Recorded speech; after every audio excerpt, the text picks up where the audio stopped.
네, 오늘 이 시간은 입신 출세가 막힌 왕의 자녀와 그 사유에 대해서 강의를 진행하겠습니다.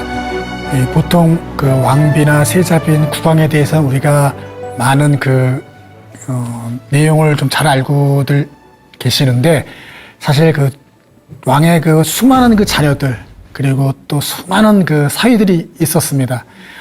적장자와 여워, 정녀만 있는 건 아니었기 때문에 오늘은 이 분들에 대해서 우리가 한번 그 공부를 좀 해볼게요. 이 조선이 세워지고 나서 조선이 건국된 데에는 어떤 그 태조 이성계의 그 자녀들이 엄청나게 큰 공을 많이 그 세웠습니다. 이방원 같은 경우도 상당히 큰 그 공을 세웠기 때문에 결국은 비록 1차, 2차의 왕자의 난을 일으켰지만 왕일 그 정당하게 이제 그 왕으로서 그 자격을 갖고 국가를 이제 이제 하게 되는 거죠. 그렇게 그 자녀들이 조선 초에는 많은 그 힘을 발휘했고 실권을 가졌습니다. 그리고 나라가 세워지고 나서 공이 있었던 자녀들과 또 자녀라는 이유 하나만으로도 그 실권을 거의 이제 장악하고 있었죠. 그러다 그 다음 태조가 이제 정종에게 왕위를 물려주고 나서 이제 정종이 국왕으로서의 자리를 갖고 있다 보니 많은 신하들이 그 사병을 보유하고 있었던 거죠. 그래서 정종도 그들이 갖고 있는 그 사병들을 그 혁파를 하고 모두 이제 해체를 시켜야 되겠다고 생각을 했나 보죠. 그래서 사천 이내의 모든 친족들의 이런 군사들, 이런 것들을 이제 그 해체를 시키려고 했는데, 잘 되지를 못했나 봐요. 그리고 태종 때 와서 이제 태종이 자기도 본인이 스스로가 그렇게 사병을 갖고 이 고려를 이제 몰락시키고 이제 조선이라는 새로운 나라를 세웠던 공신이기 때문에 이제 국가를 안정화시키고 또 앞으로는 이러한 일들이 일어나지 않기 위해서라도 모든 신하들이 갖고 있었던 사병들을 이제 몰수해야 되는 상황이 이제 자기도 된 것이죠. 그래서 태종은 이렇게 이제 사병들을 이제 해체 이제 하게 되는 겁니다. 그리고 실권을 모든 왕실이 가질 수 있도록 이렇게 만드는 거죠. 그래서 왕의 어떤 자녀들과 그리고 사위들이 가졌던 실권들을 모두 이제 빼앗게 이제 되는 겁니다. 그래서 태종 때부터 안정화를 이제 시키게 되는 거죠. 이제 고려로 잠깐 이제 이전으로 우리가 좀 잠깐 보면은 이 고려에도 이제 왕의 아들과 사위들이 있었겠죠. 그 당시에 보면은 고려 때에는 왕의 아들, 그러니까 이제 적자와 서자가 차별받지 않았어요. 그래서 그들은 모두 후라는 자기를 받았습니다. 그래서 이제 차별도 받지 않고 대우를 받았어요. 조선은 이렇게 이제 태종 때부터 왕의 자녀들과 사위들의 실권을 모두 이제 빼앗았습니다. 전내로 우리가 좀 돌아가 보면 신라 시대 같은 경우에는 왕의 자녀들과 부마들, 사위들이 모든 실권을 장악해가지고 중앙의 어떤 군사 조직, 정치 조직, 지방의 행정 조직까지 모두 다 신라의 귀족들, 자기들의 친족들이 장악을 해서 다스렸던 나라들입니다. 그래서 고려가 들어와서 이제 그런 골품제도의 폐단을 보고 이제 신라를 타도하고 송신라를 타도하고 이제 고려가 이제 세워진 거지 않습니까? 그래서 고려 때는 왕의 자녀들과 사위들에게 모든 어떤 정치적인 그런 권력들, 이러한 것들을 주었지만은 실질적으로는 정치 행위를 금지시켰어요. 그러니까 어떤 실권보다는 명목상에 그렇게 이제 자리들을 주었을지 모르겠지만은 이렇게 이제 실질적인 권력을 잡고 정치를 할 수 있도록 하지 못하게 했습니다. 고려는. 하지만 이 적자와 서자를 구별하지 않고 최고의 자기를 부여했었죠. 그래서 왕자들은 후라는 이런 걸 자기를 주어서 대우를 했고요. 또 공주들의 공주들의 남편들에게는 백이라는 자기를 주어서 공평하게 차별받지 받지 않게 대우를 해줘가지고 이유를 했습니다. 그렇게 고려는 결혼 풍습이 있었죠. 그러니까 어떤 친족 내에서 혼인하는 것들이 대다수였습니다. 조선 같은 경우는 이성혼이죠. 성이 이제 달라야 됐었던 거죠. 그래서 이 사위를 맞이할 때, 왕이 뭐 이제 공주가 남편을 맞이할 때 그런 경우에는 우선 종실이 아니어야 되고, 또 성이 달라야 되고, 뭐 첩의 자식은 안 되고, 과부의 자식도 안 되고, 이런 철저하게 유교적인 이런 것을 지켜나가면서 이제 사위를 맞이했습니다. 그리고 또 사위를 맞이할 때는 간택을 했어요.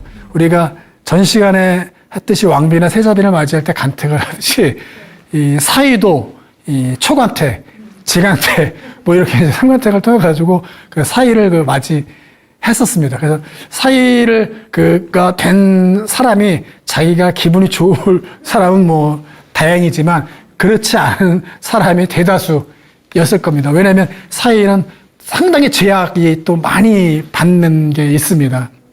그래서 조선의 사위는 또 이 부마는 이 고려 때와의 그 부마와 또 달랐던 그 분입니다.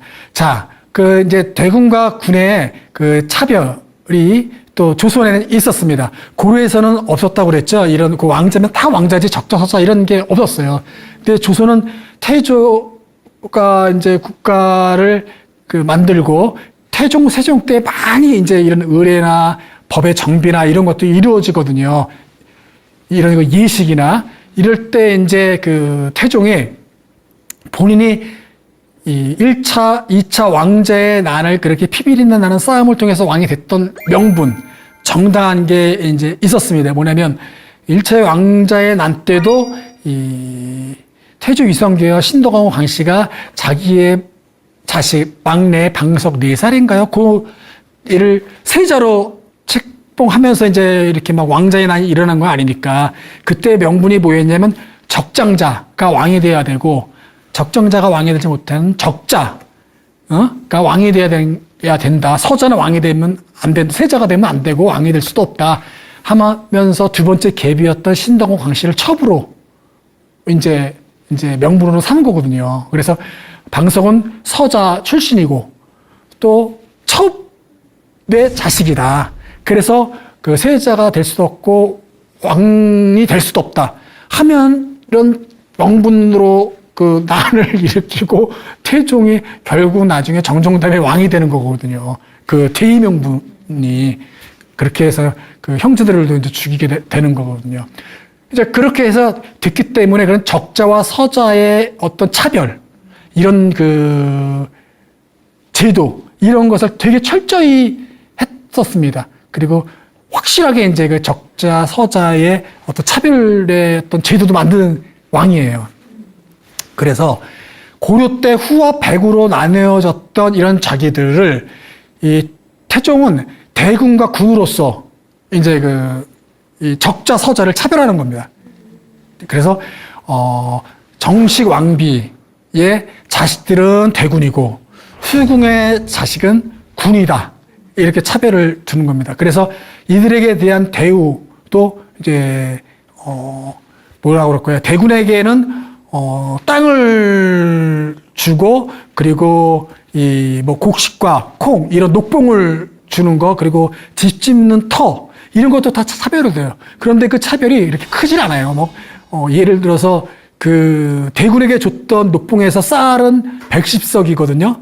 그런데 이 군은 107석이에요. 큰 차이는 안 나요. 하지만 이런 그 차별을 분명하게 이렇게 갖추어서 이 녹봉이나 집 짓는 터나 이런 것들도 시행을 했다. 그래서 대군과 군을 이렇게 이제 다르게 이제 지었는데 우리가 부르는 스은 임영대군이니 안평대군이 이런 것들에 그 앞에 붙이는 말은 군연이에요. 군연명. 그리고 뒤에 붙이는 게 봉장명이에요. 그러니까 대군, 군, 저런 말은 봉장명입니다. 봉장이라는 건 뭐냐면 중국에서는 영주에게 땅을 나눠주고 황제가 영주에게 땅을 나눠주고 그 땅을 다스리는 권한을 주는 거지 않습니까? 땅을 이렇게 이제 봉제한다고 그러거든요. 이렇게 이제 나눠주면서 하는 겁니다. 근데 우리나라는 이제 봉작, 자기를 나눠주는 거예요. 근데 중국에서 그렇게 이제 땅을 나눠주고 국가를 다스리게, 나라를 다스리게 했으니까 우리 또 그러한 상징적인 어떤 그런 면으로 데리고 제도를 와가지고 만들었던 게 이제 대군과 군의 군연명을 붙이는 거였어요. 이 그림은 뭐냐면은 연인군은 서자잖아요.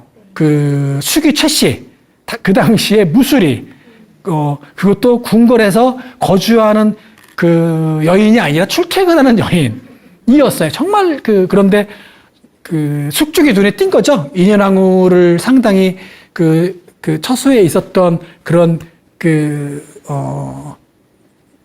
여종은 아니고 무술이의 일을 하는 사람이었는데 상당히 인현왕후를 잘 따르고 칭찬하고 칭송하면서 그런 것을 숙종이 어여삐 봐서 이제 같이 어떻게 잠자리를 한번 했는데 이제 영조가 퇴원한 거죠.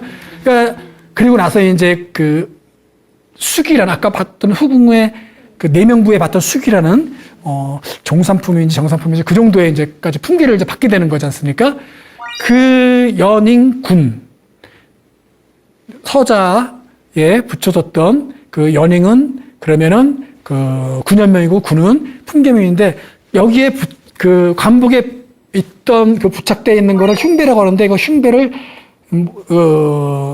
보면은 저기에는 백택이라는 동물이 그려져 있어요. 수를 놓기도 하고 수를 놓는 건데 백택은 뭐냐면 기린처럼 말처럼 생긴 전설상의 동물이에요. 그러니까 지금의 기린이 아니라 그러한 것들을 흉배에 이제 해놓습니다. 오른쪽에 있는 것은 흥선대원군이 신정왕후의 수렴청정을 해야 되는데 흥선대원군에게 위임을 해서 흥선대원군의 고정을 섭정하게 되는 거죠. 수렴청에서 섭정을 그때 가슴에 관복에 붙였던 흉배예요. 기린 흉배예요. 기린 흉배. 저도 전설성에 나오는 동물입니다. 그런데 제가 저 대원군이라는 말은 서자에게 붙인 말이 아니라 왕의 생부, 왕의 살아있는 아버지에게 붙이는 칭호예요. 왜냐하면 선왕에 돌아가시거나 내가 왕이 상왕이 되어서 자식에게 물려줄 때 보통 그렇게 되는 거거든요. 근데 고종의 아버지는 왕이 아니었잖아요. 그냥 고종은 왕이 되니까 그 아버지에게 어떤 존호의 표시를, 칭호를 불러야 되는데 그런 분들을 대원군이라고 했어요. 그래서 조선에 4명 정도가 계셔요. 그런 분이. 그래서 흥선대원군. 다른 분들은 돌아가셔서 대원군이라는 칭호를 받았는데 이분은 살아있을 때부터 대원군이라는 칭호를 받죠. 이거 얼마나 많은 권력을 갖고 있었으면 그렇게 했었겠습니까? 그리고 또 하나의 최고의 권력을 갖다는 의미로 대원군이 자기 가슴에 저렇게 대원군, 왕의 적자만이 갖는 흉배거든요. 저 기린은. 근데 흥선대원군은 자기가 저런 걸 차고 다녔어요. 그래서 나중에 자기도 이건 아닌 것 같다 생각했는지 거북 흉배로 바꿨다고 해요. 거북이 들어있는. 이렇게 적자와 서자, 대군과 군은 차별을 저는 복장에서도 받았습니다. 자, 왕의 딸과 부마.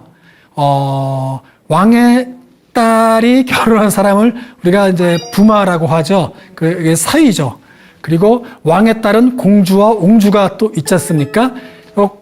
왕의 딸은 공주와 옹주로 구분하고 또 아까 대군과 군처럼 차별을 받았습니다. 그래서 이 공주와 옹주와 녹봉이나 또는 이런 토지나 또는 이런 집 짓는 터나 이런 것도 차별을 받고 받았습니다. 하지만 큰 차이는 없어요. 이렇게 받았고, 이 부마는 공주나 옹주에게 결혼을 해서 가더라도 부마라는 명칭을 이제 가졌습니다. 이 부마라는 거는 사실은 고려나 조선 초에는 사용을 했어요. 하지만 세종 때에는 그 위라는 그 칭호를 받습니다. 그래서 부마라는 말은 사실은 거의 안 쓰고 위라고 합니다. 그래서 부마들도 어떤 이 군원명과 봉장명을 받을 때 이 봉장명은 위라고 받습니다. 그래서 뭐 무슨 위, 무슨 위 이렇게 이제 받게 되는 거예요. 부마들은 그 공주와 옹주도 이 군원명과 봉장명을 받아서 칭호를 갖습니다. 고종의 그 막내딸인 거예요. 마지막 덕혜옹주 할 때 그 덕혜라는 말은 봉장명이 아니라 이렇게 이제 아름다운 칭호를 붙여서 숙빈이 뭐 이런 식으로 붙는 거예요. 그래서 덕혜옹주 남자들한테는 봉장명을 갖지만 이제 그래서 이 옹주와 옹주는 명칭을 부르게 이제 됩니다. 자, 우리가 이제 알고 있는 부마의 어원을 좀 말씀을 드리면 이 부마라는 게 생뚱맞잖아요. 한자들 보면 사실은 또 부마를 사위를 불렀다는 게 좀 어울리지가 않아요. 한자의 뜻도 이 부마라는 거는 중국 고대의 위진남북조, 그러니까 아주 먼 고대예요. 아주 오래된 시대죠. 한 200년에서 400~500년 대 위진남북조 시대라고 하는데 그때 당시에 그 책에서 나온 말이에요. 뭐 동진의 간보라는 사람이 쓴 책에서 나오긴 한데 거기에서 황제가 이제 어디를 행차하실 때 예비 마차를 여러 대를 쫙 세워서 가는 거예요. 그러니까 황제가 탄 마차와 앞뒤로 마차들이 또 여러 개가 빈 마차가 가는 거예요. 왜냐하면 이 적이 화살로 이렇게 불화살이나 이런 것들이 이제 공격받을 수 있으니까 이렇게 이제 떠나게 될 때 그 말들을 예비 마차로 끄는 말을 부마라고 하는 거예요. 그 말을 부마라고 하고 그 말을 관리하고 양육하고 하여튼 총책임자 관리하는 사람을 내 벼슬이 부마 도의예요. 그 사람이 부마 도의. 그러니까 그 사람이 부마 도의이죠. 그런데 삼국지가에서의 마지막에 오나라를 정벌시키고 이제 사마염이 통일을 하는데 그때 그 황제가 이제 처음 이제가 됐을 때 이 예비마차들을 끄는 부마 도의 직급을 갖고 있는 사람들을 사위로 시켰어요. 사위로. 자기의 그 딸들의 사위로 시킨 거야. 그 이유는 가장 믿을 수 있는 사람이 돼야 돼. 왜냐하면 어느 마차에 황제가 타고 있다는 걸 알 수가 있잖아요. 그걸 책임하고 있으니까 마차들을 그 말들을 관리하고 가장 신뢰할 수 있는 사람이. 하지만 실권은 하나도 없어. 잘못하면 가장 먼저 죽는 사람인 거잖아요. 그 화살바지가 될 수도 있으니까 가장 신뢰하면서도 가장 먼저 위험한 실권도 없고 힘없는 사람이 사실은 부마도인 거예요. 근데 그러니까 황제가 가장 사위들 자기의 자식은 아니고 딸내미의 남편들을 그게 이제 시작이 이제 됐던 겁니다. 그래서 그것들이 계속해서 중국에서 부마도의 자리를 사위에게 직위를 줬다고 합니다. 그래서 그게 이제 계속해서 와서 사위를 부마라고 고려 때도 부르고 뭐 이렇게 이제 조선에서도 우리가 다 불렀던 겁니다. 그래서 부마는 그러한 직책이었어요. 그래서 조선에서 사위는 어떤 뭐라고 그럴까요? 과거도 보지 못하고 실권도 없고 단지 상징적인 어떤 자리를 갖고 있던 그 분이 옹주의 남편이었다. 라는 것을 우리가 알고 있으면 되겠습니다. 하지만 아까도 말했다시피 사인데 그런 부마임에도 간택을 받는다. 간택을 받고서 간택이 되면은 그냥 평생을 이렇게 이제 또 왕의 사위로서 지내야 되는 겁니다. 자, 부마의 공식 명칭은 의빈이라고 합니다. 세종 때 이제 위라고 불렀다고 그랬죠. 그래서 무슨 위, 무슨 위. 그러니까 우리가 보통 평상시에 무슨 부마 하지만 공식 명칭은 위. 세종 때는. 그리고 태종 때 이제 그 의빈이라고, 아니군요. 경국대전에, 성종 때 경국대전에 이제 의빈으로 하기로 하는 거예요. 그래서, 공식화된 명칭은 의빈이었다라는 것 우리가 좀 알면 되겠습니다. 공주의 부인, 옹주의 부인들이 상당히 이제 이 억눌린 삶을 가져요. 그러니까 함부로 이 바람을도 못 피고, 그런데 보통 이제 공주도 옹주도 어렸을 때 이제 결혼을 하는 거지 않습니까? 그리고 딱 간택을 받아가지고도 들어오고, 그러면 이 사위가 이제 일탈을 많이 하게 되죠. 그래서 바람을 피다가 걸려가지고 이 곤장을 맞기도 하고, 그리고 또 이 공주나 옹주가 일찍 죽어서 재혼을 하고 싶은데 왕에게 허락을 받아야 돼요. 그래서 허락을 안 해줍니다. 그래서 몰래 해서 걸렸다가 아주 그냥 그 곤장도 맞고, 그리고 나중에는 그 사람은 정실 부인이 아니라 첩이다. 그래서 첩이 되면 어떻게 되는 거죠? 그의 자식은 무조건 서자가 되는 거예요. 이제 그렇게 되는 거죠. 그렇게 한번 사위가 되면은 권력과는 담을 쌓지만 명예직만 갖고 살아야 되는 것이 또 부마였습니다.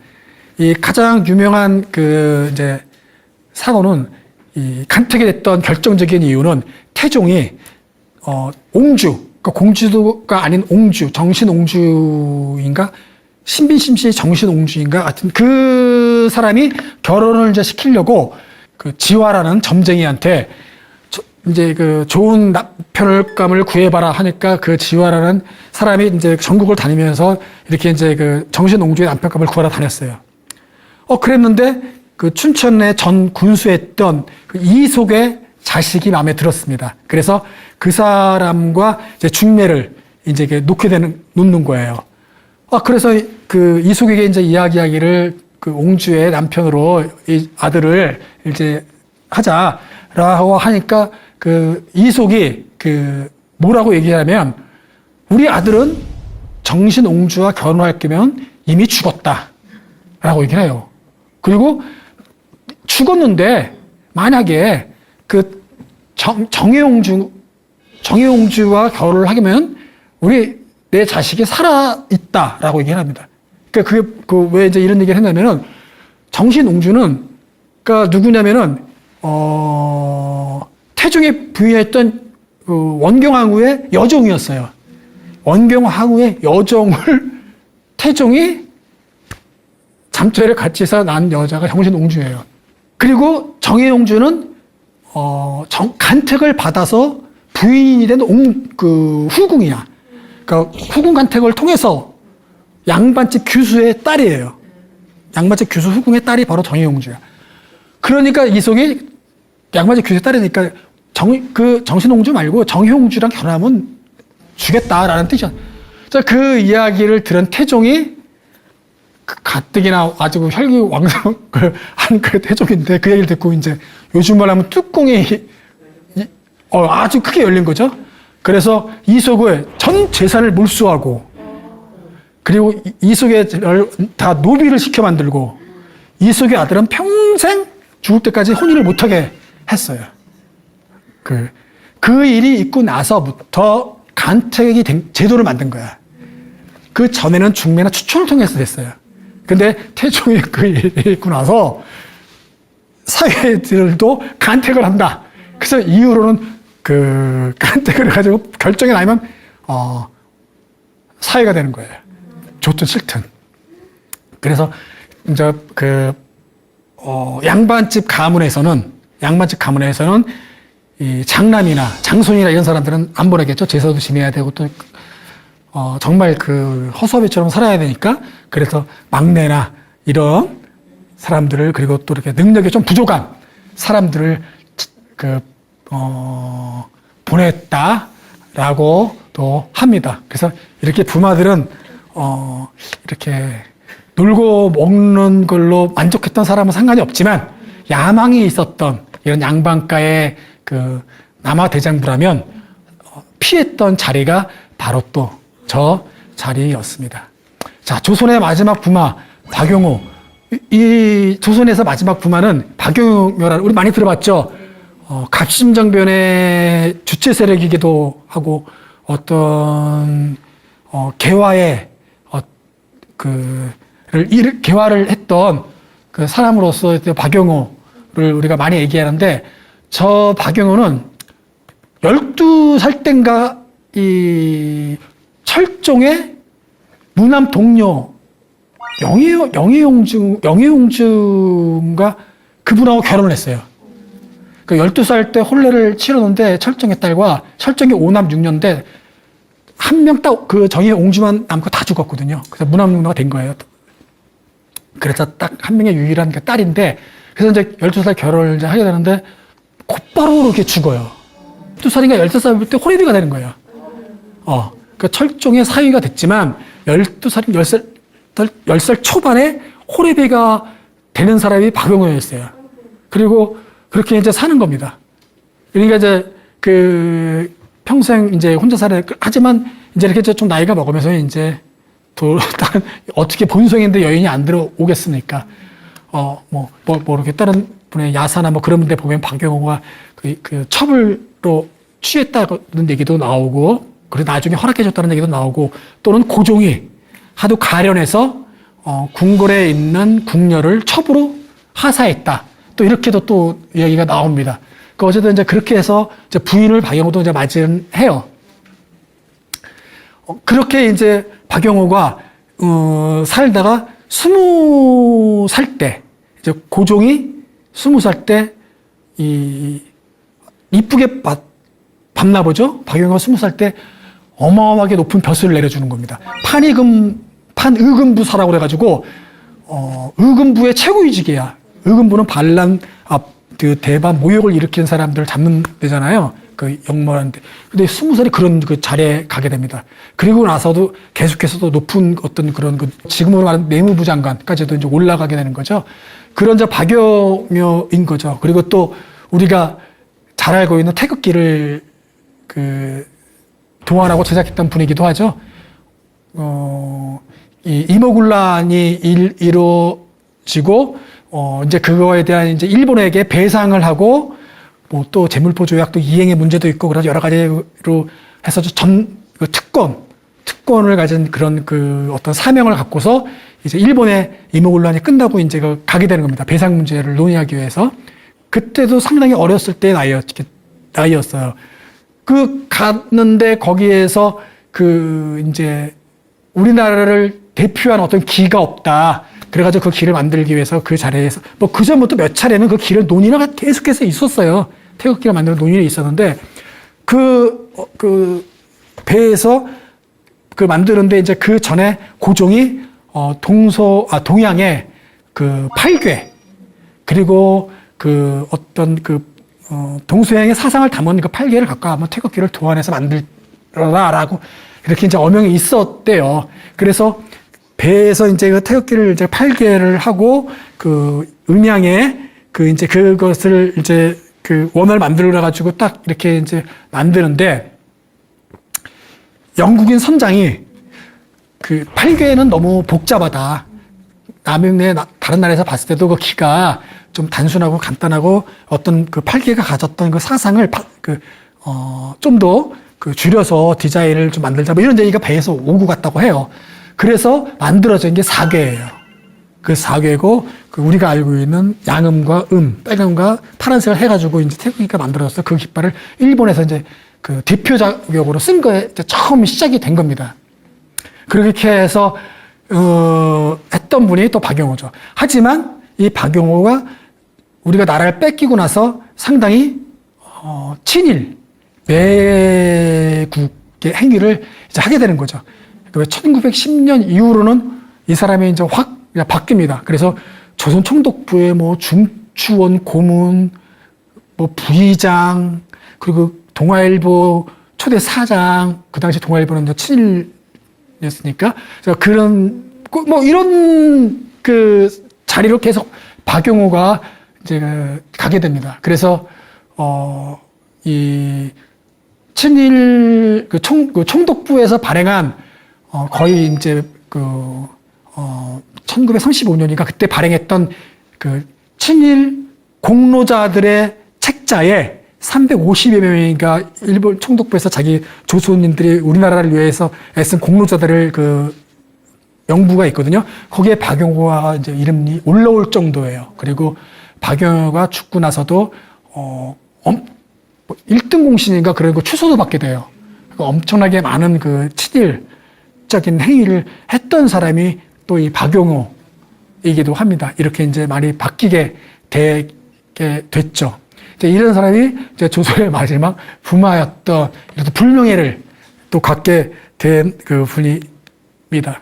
이렇게 이제 이 박용호이고 그 당시 이제 그 조선 총독에서 발행했던 이제 매일신보라는 신문에 나와 있었죠. 그래서 이 엄청나게 많은 이 돈과 그리고 권력을 누렸던 분입니다. 근데 결국은 70대에 이제 죽었는데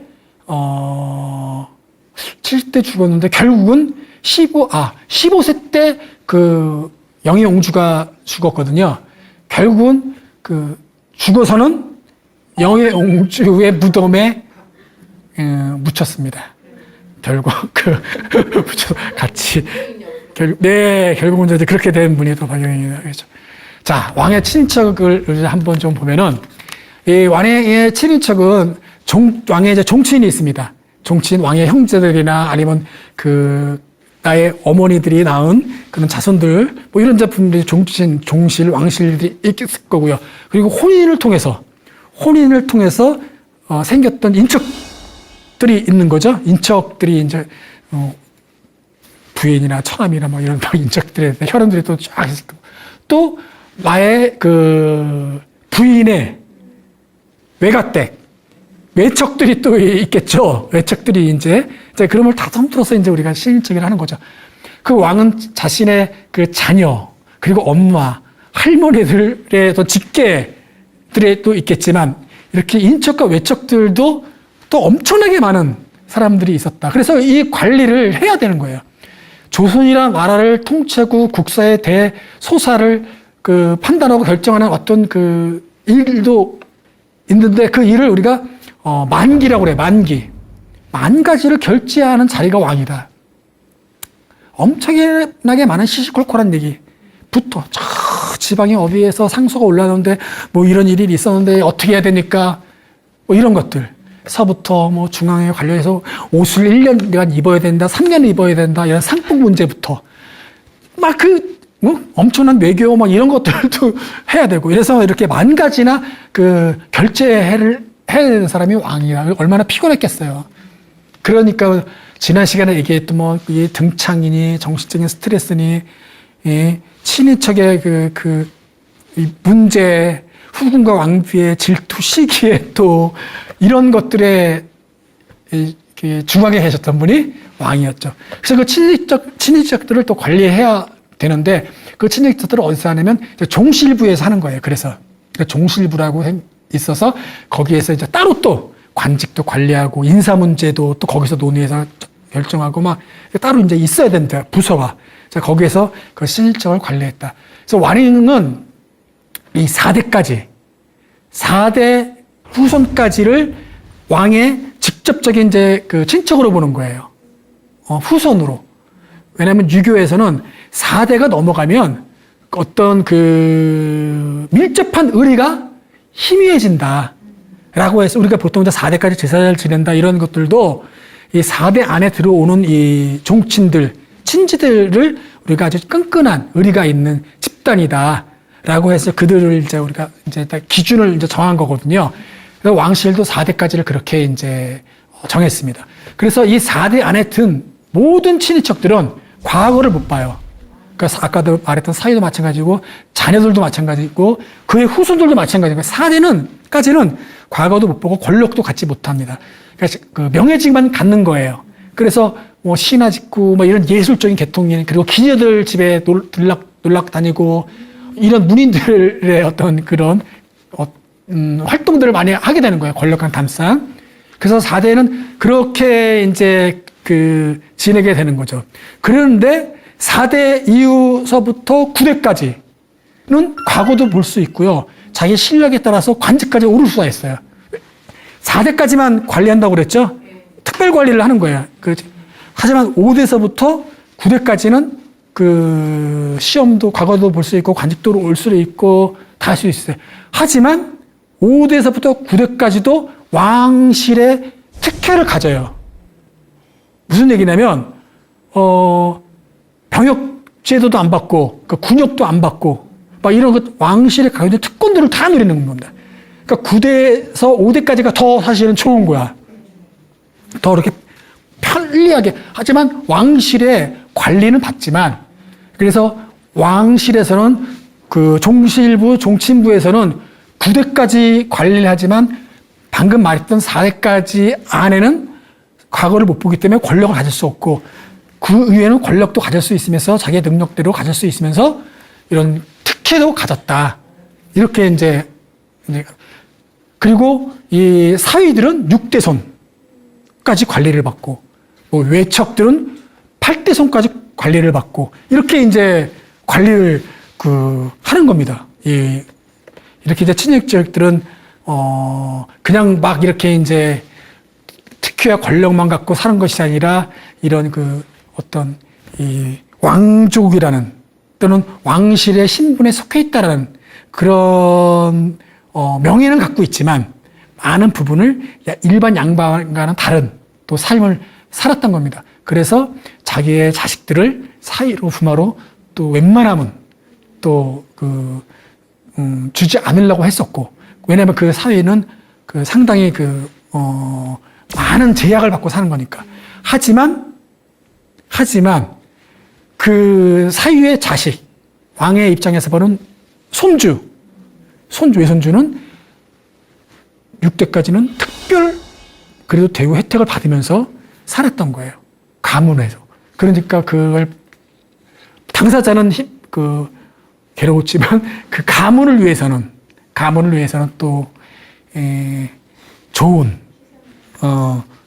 일이 된 거죠.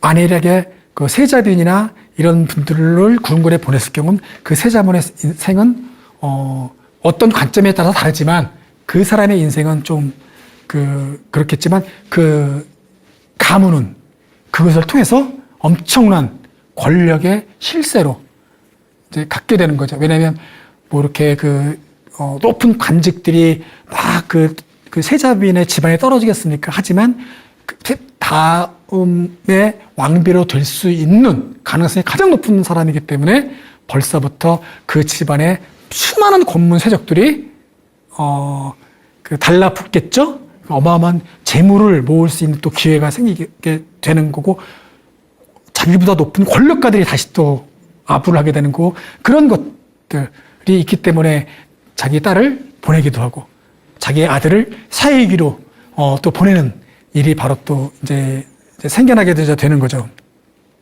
바로 이렇게 이제 종친부, 지금 경근당과 옥첩당이 아직도 남아 있습니다. 지금 경복궁의 동편에 현대미술관에 있는데 그 안에 지금 종친부 경근당과 옥첩당이 있습니다. 원래 그 자리에 있었거든요. 이 종친부가 조선시대 때. 그래서 여기 있다가 기부사 들어오고 막 그래가지고 정덕도서관인가 사직단 위에 거기에 옮겨놨다가 다시 2013년인가 15년에 다시 온 거거든요.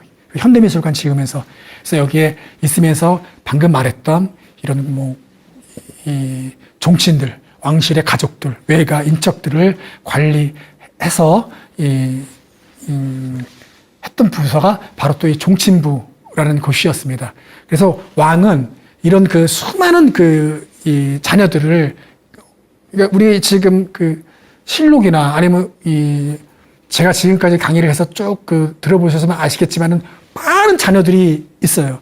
그 자녀들이 있는데 우선 후궁들에서 정식으로 후궁이 돼서 그 후궁이 직책을 받고 이런 빈이나 귀이나 숙이나 이런 걸 받은 사람들만이 또 다시 또 실력의 이름이 올라와서 그분들을 우리가 알 수 있는 거예요. 그렇지, 직첩을 받지 못하고 내명부에 올라서지 못한 이 후궁들이라고 할 수 없는 분들이 또 많이 있을 거 아닙니까? 또 자녀들이 등록되지 않은 그런 분들 얼마나 많겠어요. 그래서 방금 말했던 4대니 9대니 그렇게 이제 또 정하게 된 거고, 그 사람들을 다 이제 관리하는 게 바로 이제 종친부에서 이제 이루어졌던 것이죠.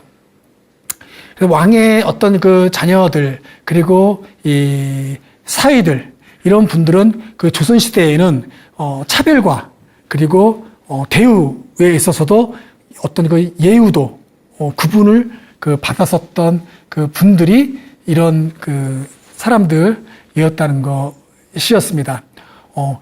이 고려와 어떤 조선은 다르게 이 유교의 어떤 그 이념, 그리고 유교의 예법으로 국가를 다스리는 어떤 명분이 아주 강했던 그 나라였고, 이 조선 초보다 조선 중기 이후로는 더욱더 이것이 강고해졌던 게 또 조선이었습니다. 그래서 상당히 국가를 다스리는 데 있어가지고 이 신권들이 아주 강력하게 유교의 어떤 성리학으로 무장한 사람들이 이제 왕권에 이제 이렇게 그 저항하면서 대항하면서 이 왕권을 자기들의 신하들의 어떤 위치, 지위 이런 것들로 이제 또 그것도 구축을 하게 되는 거죠. 그래서 붕당 정치, 붕당 정쟁 이런 것들이 아주 극심하게 됐던 데가 이제 중기 때부터죠. 그래서 영조와 사도세자의 일인이 또 많은 그러한 끔찍한 이 것들이 붕당 이 정치로서 이루어지게 됐던 것이었습니다. 네, 이것으로 강의 마치도록 하겠습니다.